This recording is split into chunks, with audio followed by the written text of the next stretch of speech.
हे सत्यपथ के अनुयायियों, आज की इस चौराहे पर सत्य की पगडंडी आपको एक चिरंतन यथार्थ से रूबरू करवाने को तत्पर है।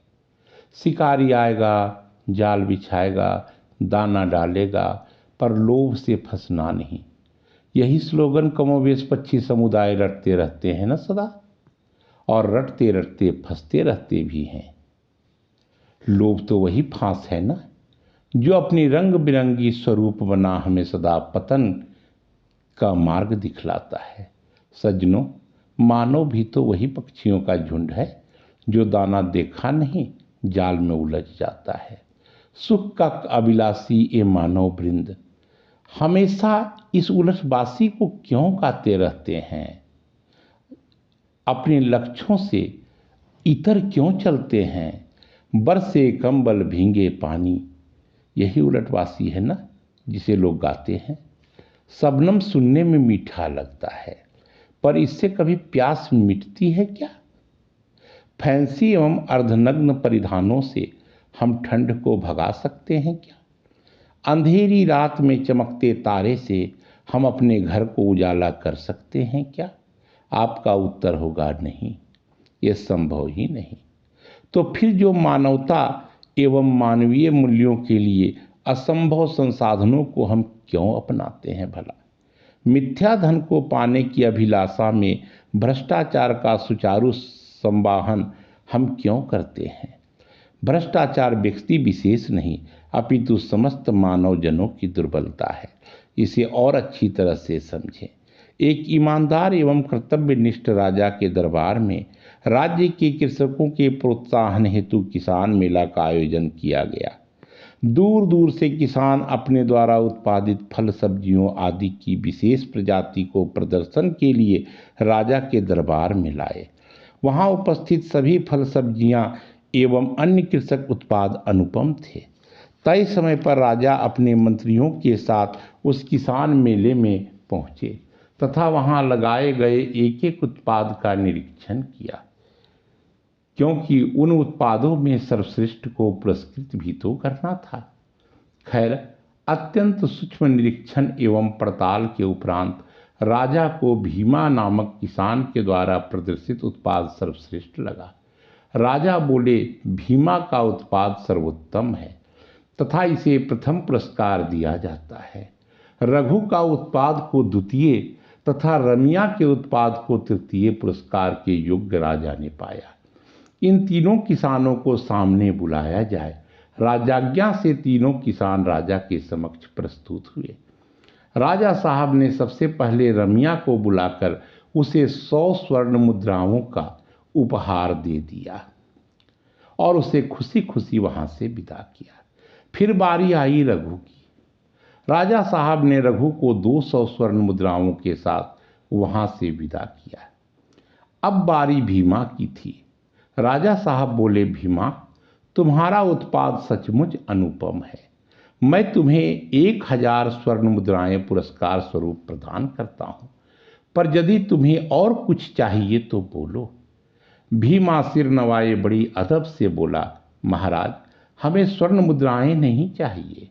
यदि हमें कुछ देना ही है तो हमें 1000 कोड़े मारने का दंड दें। दरबार के सभी व्यक्ति एवं खुद राजा भी भीमा की बात सुन अवाक रह गए। लोग सोच रहे थे, भीमा पागल तो नहीं हो गया है? भला सामने आए लक्ष्मी का कोई इस प्रकार अनादर करता है क्या? खैर, राजा वचनबद्ध थे। भीमा को 1000 कोड़े मारने का आदेश दिया गया। पहलवान आया। जो ही भीमा पर कोड़ा उठाया, भीमा बोला, तनिक ठहरिए महाराज, मुझे कुछ कहना है। राजा के आदेश पर पहलवान रुक गया। भीमा बोला, महाराज, सबसे पहले नगर कोतवाल जी को 250 कोड़े लगाए जाएं। फिर वहां सब स्तब्ध। राजा बोले, क्यों? भीमा का मासूम सा उत्तर था, महाराज, नगर कोतवाल जी ने हमें इसी शर्त पर यहाँ अपने उत्पाद लगाने की अनुमति दी थी कि जो कुछ भी इनाम में मिलेगा उसका 1/4 भाग उनका होगा। अतः हमारे इनाम का 1/4 भाग उन्हें भी दिया जाए। फिर क्या था? ईमानदार राजा के आदेश से नगर कोतवाल की चीख अगले ही क्षण वहां गूंजने लगी। नगर कोतवाल को इनाम देने के उपरांत राजा साहब मुस्कुराते हुए बोले, भीमा अब बाकी के कोड़े खाने के लिए तैयार हो जाओ। इस पर भीमा बोला, अभी मेरा नंबर आना दूर है महाराज, अभी तो कुछ और भी सुयोग्य इनाम के हकदार यहाँ मौजूद हैं। मेरे इस इनाम के दूसरे हकदार कोषाध्यक्ष महोदय हैं, इनका हिस्सा 10% है। आनी 100 कोड़े इन्हें भी इनाम स्वरूप दिया जाए। राजा के द्वारा उन्हें भी इनाम देने के उपरांत कृषि मंत्री साहब की बारी आई। उनकी इनाम की राशि 15% थी, जो उन्होंने खुशी खुशी या दुखी दुखी मन से इसे स्वीकार किया। फिर सेनापति जी का नंबर आया, जो अपने 10% की इनाम को पाए। अब बारी आई पटवारी जी की। ये अपने 15% हिस्सा लेने से क्यों चूकते भला? और अंत में बारी आई द्वारपाल जी का, जो 20% हिस्सेदारी के शर्त पर ही तो भीमा को महल के अंदर आने दिए थे। खैर, उनका भी सही सही हिसाब कर दिया गया। राजा साहब हंसते हुए बोले, भीमा अब 50 कोड़े ही तो बचे हैं, वो भी तुम्हें लेना है या इसमें भी और किसी का हिस्सा है? सज्जनों, यही तो भ्रष्टाचार की माया है। हम महज कुछ धन पाने के लिए ही तो इसका वर्ण करते हैं। क्यों? अगर रघु और रमिया भी भ्रष्टाचार का साथ न देते तो उनके पास भी महज 5 या 10 स्वर्ण मुद्राओं के बजाय 100 और 200 स्वर्ण मुद्राएं होती। यही तो होता है सदा। हम चंद रुपयों के लिए अपनी जमीर तक को बेच डालते हैं। सरकारी कार्यालय में मानो इस भ्रष्टाचार की होड़ सी लगी हुई है।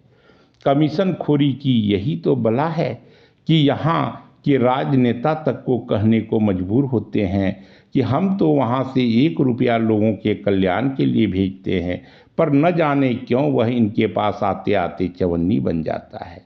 सज्जनों, हमारे एक मित्र कंस्ट्रक्शन में काम करते थे, ठेकेदारी का काम करते थे। बातों ही बातों में वो बोल पड़े, पुल क्यों गिरे, इमारत क्यों न ढहे, सड़क क्यों न टूटे, इनमें कमीशन खोरी का कंक्रीट जो लगा होता है। ठेकेदारों को 100 रुपये में से 40 रुपये काट कर ही मिलता है। ठेकेदार का भी तो पेट है, 10 रुपये अपने पेट में डालता है। 50 रुपये का काम कैसा होगा? छोटे इंजीनियर से लेकर बड़े इंजीनियर, बड़े बाबू, बड़े साहब का इस लाइन में खड़े होना लाजमी है। क्या यह उचित है भला? क्यों हम भ्रष्टाचार को अपने दामन में लगा बैठते हैं? क्या ईमानदारी मिट चुकी है? इन भ्रष्टों का मनोबल तोड़ने वाला कोई नहीं। इंसाफ देने का ढोंग रचने वाले भी तो इसी भ्रष्टाचार के पिछलग्गू बन बैठे हैं। रुपया उनके रूप रंग के साथ साथ उनके जमीर को भी खा गया है।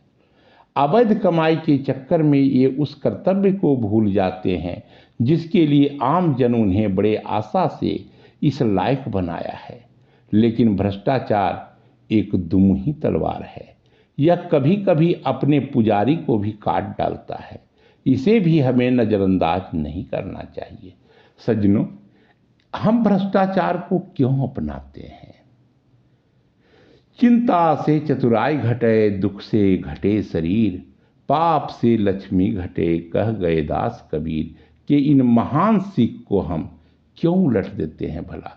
हम कहने लगते हैं, बिन चिंता चतुराई नहीं, बिन दुख नहीं शरीर, बिन पाप लक्ष्मी नहीं, झूठा बने कबीर। ये तो भ्रष्टाचारमयी देवी का सम्मोहन ही तो है, जो हमसे हमको दूर ले जा रहा है सदा। डॉक्टर लाशों के विक्रेता बन जाते हैं तो गुरु यानी मास्टर साहब नकलची का दलाल। साहित्य बोतलवादी, साहित्यकार तो बोतलवादी बने ही हैं। माता पिता भी आज अपने बच्चों को सुचरित्र बनाने के बजाय मोबाइलवादी बनाने के पक्षधर हैं। इस देवी की महिमा इतनी अपरंपार है कि लोग खून की भी दलाली करने में अपने को पुण्य का भागीदार समझते हैं। वो समय गया जब कोई घायल व्यक्ति को अस्पताल पहुंचाना लोग अपना परम सामाजिक कर्तव्य मानते थे।